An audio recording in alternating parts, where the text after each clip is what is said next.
Welcome to the honeyed heights of beekeeping, honey production.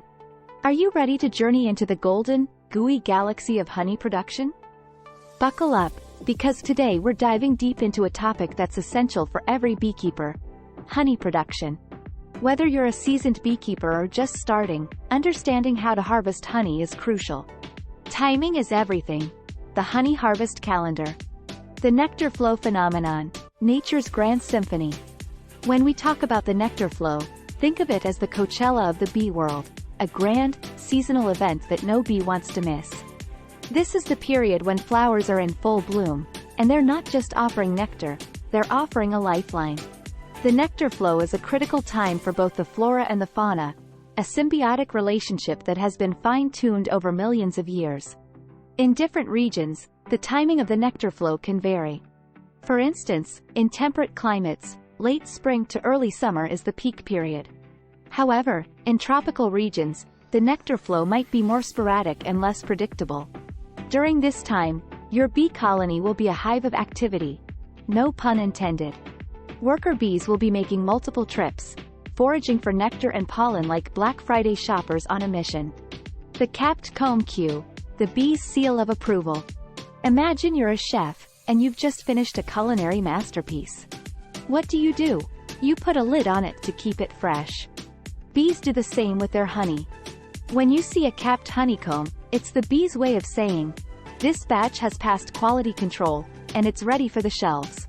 A frame that is at least 80% capped is generally a green light for harvesting. But why 80%?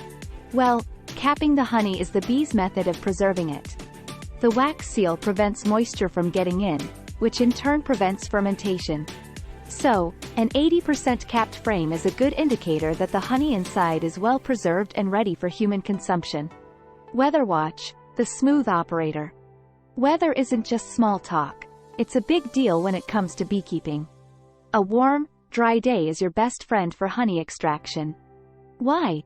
Because honey is a viscous liquid, and like most viscous liquids, it flows more easily at higher temperatures. Think of it as the difference between pouring cold molasses and warm syrup. A warm day ensures that you can extract the maximum amount of honey with the least amount of effort. Plus, dry weather means less moisture, reducing the chances of your honey fermenting. The late season no number. Don't be the Grinch of the hive. Harvesting honey is a bit like picking fruit. Timing is everything. Harvest too early, and the honey won't be ripe. Harvest too late, and you risk leaving your bees without enough food for the winter. Bees are industrious creatures, and they work hard to store up food reserves for the colder months. Depleting these reserves can lead to a weakened colony and, in extreme cases, colony collapse. So, remember, you're not just a beekeeper, you're a steward of the environment. Your actions have consequences, so harvest responsibly. Pro tip: use a refractometer to check the moisture content of your honey. Anything below 18% is perfect. Higher moisture levels could lead to fermentation, turning your sweet harvest into a bee brewery. The honey vault, the economics of liquid gold. The worker bee workforce, the unsung heroes. First and foremost, let's give credit where credit is due. The worker bees. These tireless laborers are the backbone of any successful hive. In peak season, a thriving colony can boast up to 50,000 worker bees. While each worker bee's individual contribution might seem minuscule, approximately 1/12 of a teaspoon of honey in her lifetime, the collective output is staggering. It's a classic case of the whole being greater than the sum of its parts. When you multiply that tiny fraction by tens of thousands, you begin to understand the hive's incredible productivity.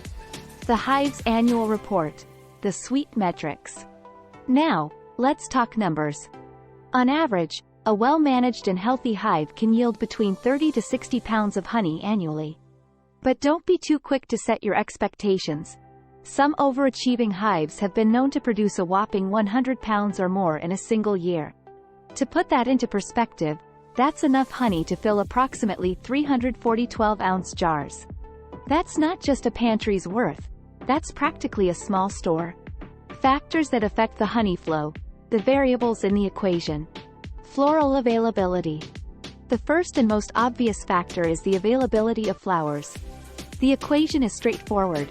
More flowers equal more nectar, which in turn equals more honey. Different plants bloom at different times, and understanding the local flora can help you predict the nectar flow. Some beekeepers even plant specific crops to boost their hive's productivity. Weather conditions. Weather is another critical variable. Just as a long, cold winter can affect agricultural yields, it can also impact the nectar flow and, consequently, honey production. Drought conditions can be particularly devastating, as they reduce the number of blooming flowers, leading to less nectar and less honey. Conversely, a mild winter and a wet spring can result in a bumper crop of honey. Hive health. Last but certainly not least, the health of the hive plays a pivotal role. A hive plagued by diseases like varroa mites or American foulbrood will not be as productive as a healthy one. Regular inspections, proper hive management, and timely interventions can make the difference between a mediocre year and a record-breaking one. In conclusion, the honey vault isn't just a product of nature. It's a product of hard work, both from the bees and the beekeeper. Understanding the factors that contribute to honey production can help you maximize your yield and enjoy the sweet rewards of beekeeping.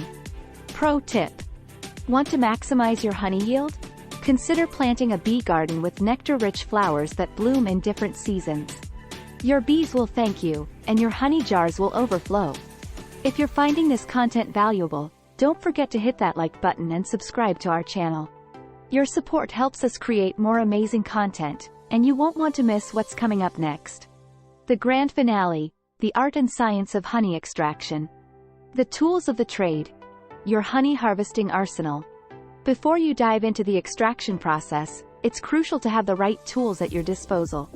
The first item on your list should be an uncapping knife. This isn't your average kitchen knife. It's a specialized tool designed for one purpose: to remove the wax caps from the honeycomb efficiently. You can opt for either an electric or non-electric version, depending on your preference and the scale of your operation. Whichever you choose, the uncapping knife is your gateway to the golden treasure that lies beneath the wax. The honey extractor, the centrifuge of sweetness. The next piece of equipment you'll need is the honey extractor. This ingenious device uses the principle of centrifugal force to separate honey from the comb. By spinning the frames at high speed, the extractor forces the honey out of the cells and into a collection drum below. It's a marvel of engineering, tailored specifically for the needs of beekeepers. Think of it as a merry-go-round, but instead of laughter and joy, it yields liquid gold. The extraction process, a three-step symphony. Step 1. Uncap the glory. Safety first. Don your bee suit and gloves to protect yourself during the uncapping process. Position a container beneath the frame to catch any honey that may drip during uncapping. Even these small amounts are too valuable to waste. With your uncapping knife in hand, gently but firmly slice off the wax caps, exposing the honey-filled cells beneath. Step 2. Spin to win. Once the frames are uncapped, it's time to place them in the honey extractor. Secure them well, and then begin the spinning process. The speed at which you spin the frames will determine how quickly the honey is extracted. It's a bit like a game show where spinning the wheel yields rewards, except in this case, the prize is guaranteed, and it's delicious. Step 3. Filter and jar. After the extractor has done its job, you'll be left with a drum full of honey and some residual wax particles. To ensure that your honey is as pure as possible, it's essential to filter out these impurities. A honey sieve or a fine mesh strainer works well for this purpose. Once the honey is filtered, pour it into sterilized jars, sealing them tightly. And there you have it. You've successfully navigated the intricate process of honey extraction, from the initial uncapping to the final pour. You're not just a beekeeper. You're an artisan, a craftsman, and now, a successful harvester of liquid gold. Pro tip. Don't discard the wax caps. Melt them down to create beeswax, which you can use for candles, lip balms, or even furniture polish. Don't buzz off just yet. If you've made it to the end of this video, it's clear you're as passionate about beekeeping as we are. So why not take a second to hit that like button and subscribe to our channel?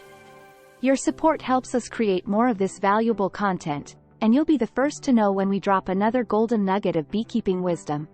Trust us, you won't want to miss out on the buzz.